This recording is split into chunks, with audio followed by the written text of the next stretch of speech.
Les États-Unis saluent la trêve humanitaire de 2 semaines à laquelle se sont engagés les partis au conflit dans l'Est de la République démocratique du Congo. Il faut savoir que la situation humanitaire dans le Nord Kivu est dramatique avec près de 3 millions de personnes déplacées à l'intérieur du pays.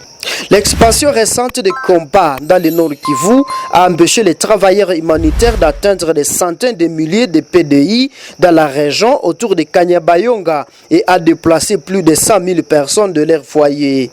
La trêve humanitaire de 2 semaines qui a débuté à minuit heure locale du 5 juillet et se poursuivra jusqu'au 19 juillet. Engage les partis au conflit à faire taire les armes, à permettre le retour volontaire des personnes déplacées et à donner au personnel humanitaire accès sans entrave aux populations vulnérables.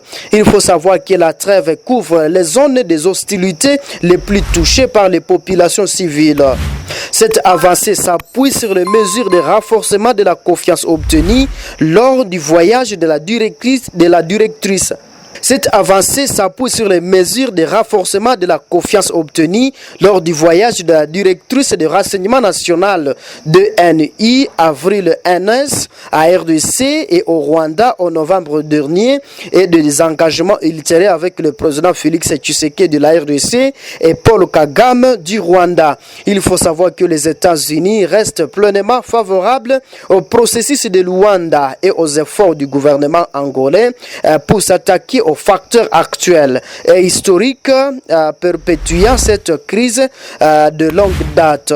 Chers internautes, il faut savoir que les gouvernements de la RDC et du Rwanda ont exprimé leur soutien à cette trêve humanitaire de 2 semaines afin d'alléger la souffrance des populations vulnérables et de créer des conditions d'une désescalade le plus large des tensions dans l'Est de la République démocratique du Congo. Le gouvernement américain appelle toutes les parties à respecter l'esprit de la trêve avant qu'elle ne prenne effet.